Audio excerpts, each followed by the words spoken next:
Friends, ಎಲ್ಲರಿಗೂ ನನ್ನ ಪ್ರೀತಿಯ ನಮಸ್ತೆ. ನಾನು Ashwini. Welcome to Ashwini vlogs. ನಮ್ಮೆಲ್ಲರ ಆರಾಧ್ಯ ಮೂರ್ತಿ ಶ್ರೀರಾಮ ದೇವರು ಅಯೋಧ್ಯೆಯಲ್ಲಿ ಪ್ರತಿಷ್ಠಾಪಿತವಾದಂತಹ ದಿನ. ಅಷ್ಟು ಮಾತ್ರ ಅಲ್ಲ, ಪ್ರಾಣ ಪ್ರತಿಷ್ಠೆಯಾದಂತಹ ಈ ದಿನವನ್ನು ನಾವು ಹೇಗೆ ಆಚರಿಸಿಕೊಂಡೆವು ಎಂಬ ಬಗ್ಗೆ ಇವತ್ತಿನ ವ್ಲಾಗಲ್ಲಿ ನಾನು ನಿಮ್ಮೊಟ್ಟಿಗೆ ಶೇರ್ ಮಾಡಲಿಕ್ಕಿದ್ದೇನೆ. ನಮಗೆ ತಿಳಿದ ಮಟ್ಟಿಗೆ, ನಮಗೆ ಅನುಕೂಲ ಇದ್ದ ಮಟ್ಟಿಗೆ ನಾವು ಆಚರಿಸಿಕೊಂಡಿದ್ದೇವೆ. ಹಾಗೆ ನಮ್ಮ ಊರಲ್ಲಿ ಎಲ್ಲ ದೊಡ್ಡ TV ಪರದೆ ಎಲ್ಲ ಹಾಕಿ ಸಾರ್ವಜನಿಕ ವೀಕ್ಷಣೆಗೆ ಅನುಕೂಲ ಎಲ್ಲ ಮಾಡಿಕೊಟ್ಟಿದ್ರು. ನಮ್ಮ ಮನೆಯಲ್ಲಿ ಟಿವಿಗೆ ನಾವು ರೀಚಾರ್ಜ್ ಮಾಡದ ಕಾರಣ ಟಿವಿಯಲ್ಲೆಲ್ಲ ನಮಗೆ ನೋಡಲಿಕ್ಕೆ ಆಗಲಿಲ್ಲ. ಹಾಗೆ ನಾನು ಮತ್ತು ನನ್ನ ಹಸ್ಬೆಂಡ್ ಬೆಳಿಗ್ಗಿನಿಂದ ವಿಡಿಯೋ ಮೊಬೈಲಲ್ಲಿ ಇದು ಯೂಟ್ಯೂಬ್ಗೆ ಹೋಗಿ ಅದರಲ್ಲಿ ಎಲ್ಲ ವಾಚ್ ಮಾಡ್ತಾ ಇದ್ದೆವು. ಸೊ ನೀವೆಲ್ಲ ಹೇಗೆ ವಾಚ್ ಮಾಡಿದ್ರಿ ಅಂತೆಲ್ಲ ನನಗೆ ಕಾಮೆಂಟಲ್ಲಿ ತಿಳಿಸಿ. ಆಯಿತಾ, ರಾಮ್ಲಲ್ಲ ದೇವರಿಗೆ ಪ್ರಾಣ ಪ್ರತಿಷ್ಠೆ ಮಾಡುವಂತಹ ಆ ಕ್ಷಣ ಉಂಟಲ್ಲ, ನೋಡುವಾಗ ಮೈಯೆಲ್ಲ ರೋಮಾಂಚನ ಆಯಿತು ಅಂತ ಹೇಳಿ ಅದನ್ನು ಕಣ್ಣಾರೆ ನೋಡಲಿಕ್ಕೆ ನಮಗೆ ಒಂದು ಅವಕಾಶ ಸಿಕ್ಕಿದುಂಟಲ್ಲ, ಅದು ನಿಜವಾಗಿ ಕೂಡ ನಮ್ಮ ಪುಣ್ಯ. ಈ ಇಂಟರ್ನೆಟ್ ಯುಗ ನೋಡಿ, ಹಳ್ಳಿಗೆ ಕೂಡ ಈಗ ಇಂಟರ್ನೆಟ್ ಸಿಗ್ತಾ ಇರುವ ಕಾರಣ ನಾವೆಲ್ಲ ಇದನ್ನು ಕಣ್ತುಂಬಿಕೊಳ್ಳಲಿಕ್ಕೆ ಸಾಧ್ಯ ಆಯಿತು. ಈ ನನಗೆ ಬುದ್ಧಿ ಬಂದ ಹೊತ್ತಿಗೆ, ಅಂದರೆ ನಾನು ಆಲ್ಮೋಸ್ಟ್ 7ನೇ ಕ್ಲಾಸಲ್ಲಿದ್ದೆ, ಪ್ರಪ್ರಥಮ ಬಾರಿಗೆ ನಮಗೆ ಈ ಅಯೋಧ್ಯೆಯ ರಾಮ ಮಂದಿರದ ಹೋರಾಟದ ವಿಷಯ ಗೊತ್ತಾಗುವಾಗ, ಆಗ ಎಲ್ಲ ಕಂಡಬಟ್ಟೆ ಗಲಾಟೆ ಆಗಿ ಕರ್ಫ್ಯೂ ಆಗಿ ಎಷ್ಟೋ ದಿನಗಳವರೆಗೆ ನಮಗೆ ಶಾಲೆಗೆ ರಜೆ, ಅಂಗಡಿಗಳಿಲ್ಲ, ತಿನ್ನಲಿಕ್ಕೆ ಅಕ್ಕಿಗೆ ಗತಿ ಇಲ್ಲದಂತಹ ಪರಿಸ್ಥಿತಿ ಬಂದಿತ್ತು. ಅದು ಮೋಸ್ಟ್ಲಿ 1992 ಇರಬೇಕು. ಅಲ್ಲಿಂದ ಸ್ಟಾರ್ಟ್ ಆದಂತಹ ಎಲ್ಲರ ಒಂದು ಶ್ರಮ, ಸಾಧನೆ, ಬಲಿದಾನ, ತ್ಯಾಗದ ರೂಪವಾಗಿ ಇವತ್ತು ನಾವು ಅದನ್ನು ಕಣ್ಣಲ್ಲಿ ನೋಡಲಿಕ್ಕೆ ಸಾಧ್ಯ ಆಯಿತು ಅಂತ ಹೇಳಲಿಕ್ಕೆ ಬಹಳ ಹೆಮ್ಮೆ ಅನ್ನಿಸ್ತದೆ. ನಾವು ಈ ಒಂದು ಕಾಲಘಟ್ಟದಲ್ಲಿ ಇದ್ದೇವಲ್ಲ, ಇದಕ್ಕೆಲ್ಲ ಸಾಕ್ಷಿಯಾಗಿ ನಿಜವಾಗಿ ಕೂಡ ಇದು ನಮ್ಮೆಲ್ಲರ ಪೂರ್ವಜನ್ಮದ ಪುಣ್ಯ ಅಲ್ಲದೆ ಮತ್ತೆಂತ ಸಹ ಅಲ್ಲ ಅಂತ. ಎಂತ ನೋಡಿ, ರಾಮ ತ್ರೇತಾಯುಗ ಎಲ್ಲಿ, ನಮ್ಮ ಈ ಕಲಿಯುಗ ಎಲ್ಲಿ, ಇಲ್ಲಿ ಈಗ ಕೂಡ ನಾವು ರಾಮ ದೇವರನ್ನು ಸ್ಮರಿಸ್ತೇವೆ. ರಾಮ ದೇವರು ಅಯೋಧ್ಯೆಯಲ್ಲಿ ಪ್ರತಿಷ್ಠಾಪಿಸಲ್ಪಟ್ಟರು ಅಂತ ಹೇಳುವಾಗ ಸಂತೋಷ ಪಡ್ತೇವೆ ಅಲ್ಲ.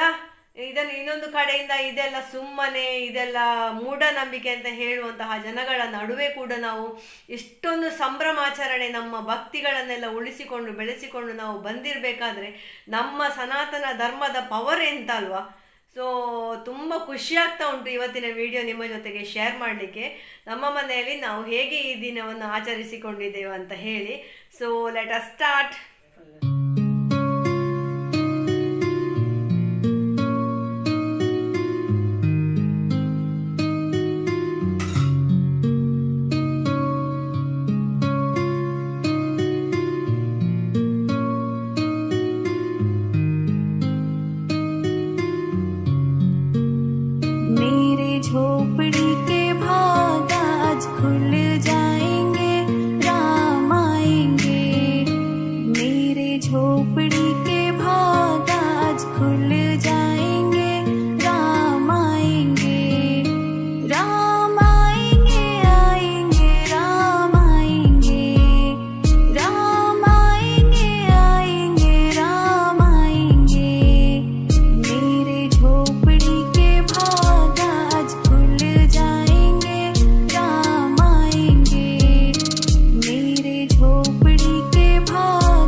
ನಾನು ಮತ್ತು ನನ್ನ ಹಸ್ಬೆಂಡ್ ವಿಡಿಯೋ ನೋಡ್ತಾ ಇದ್ದೇವಲ್ಲ, ಅದರಲ್ಲಿ ನಮಗೆ ಎಷ್ಟು ಹೊತ್ತಿಗೆ ರಾಮಲಲ್ಲ ದೇವರ ಪ್ರಾಣ ಪ್ರತಿಷ್ಠೆ ಆಯಿತು ಅಂತ ತಿಳಿಯಿತು.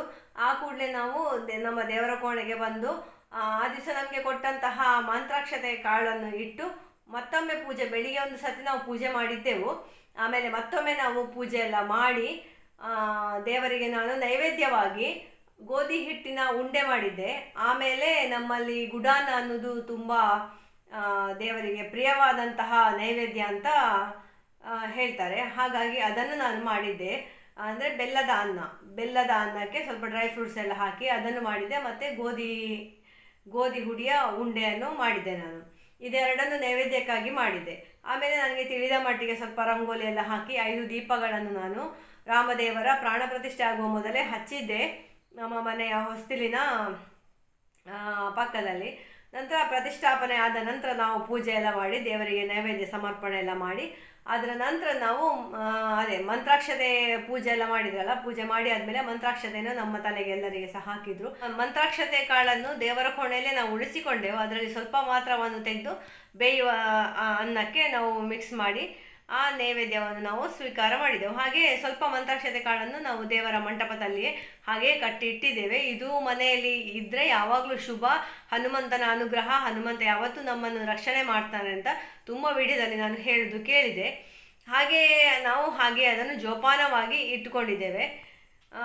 ನಂತರ ನಮ್ಮದು ಊಟ ಎಲ್ಲ ಆದ ಮೇಲೆ ನಮ್ಮದು ಸಂಜೆದು ಪ್ರೋಗ್ರಾಮ್. ಸಂಜೆ ಎಲ್ಲರೂ ಕೂಡ ದೀಪೋತ್ಸವ ಮಾಡಬೇಕು ಅಂತ ನಮ್ಮ ಸನ್ಮಾನ್ಯ ಪ್ರಧಾನಮಂತ್ರಿಗಳು ಹೇಳಿದಾರಲ್ಲ, ಹಾಗೆ ನಾವು ಕೂಡ ದೀಪೋತ್ಸವವನ್ನು ಸಣ್ಣ ಮಟ್ಟಿನಲ್ಲಿ ಆಚರಣೆ ಮಾಡಿದೆವು.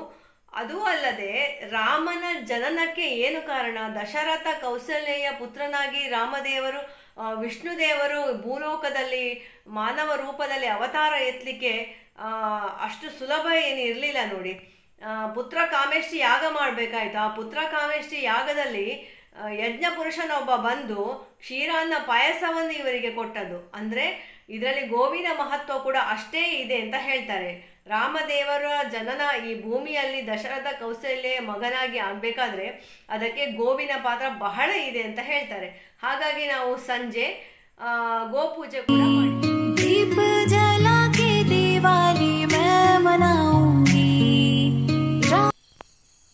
ಆತ್ಮೀಯ ಸ್ನೇಹಿತರೆಲ್ಲರಿಗೆ ಕೂಡ ಅಯೋಧ್ಯೆಯಲ್ಲಿ ಶ್ರೀರಾಮದೇವರ ಪ್ರಾಣ ಪ್ರತಿಷ್ಠೆ ಆದಂತಹ ಈ ದಿವಸದ ಹಾರ್ದಿಕ ಶುಭಾಶಯಗಳು. ಸರ್ವೇ ಜನ ಸುಖಿನೋ ಭವಂತು. ಶ್ರೀರಾಮದೇವರು ಸರ್ವರಿಗೆ ಕೂಡ ಒಳಿತನ್ನು ಮಾಡಲಿ ಅಂತ ಈ ಸಂದರ್ಭದಲ್ಲಿ ನನ್ನ ಹಾರೈಕೆ. ಜೈ ಶ್ರೀರಾಮ್. ಶ್ರೀರಾಮ ಜಯ ರಾಮ ಜಯ ಜಯ ರಾಮ, ಶ್ರೀರಾಮ ಜಯ ರಾಮ ಜಯ ಜಯ ರಾಮ.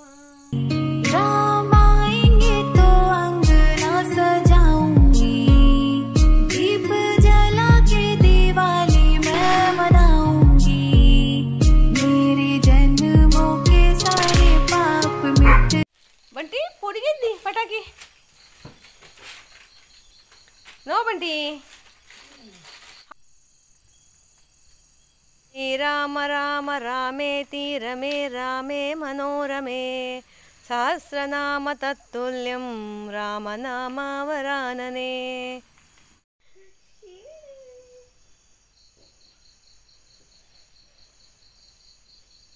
ए बंटी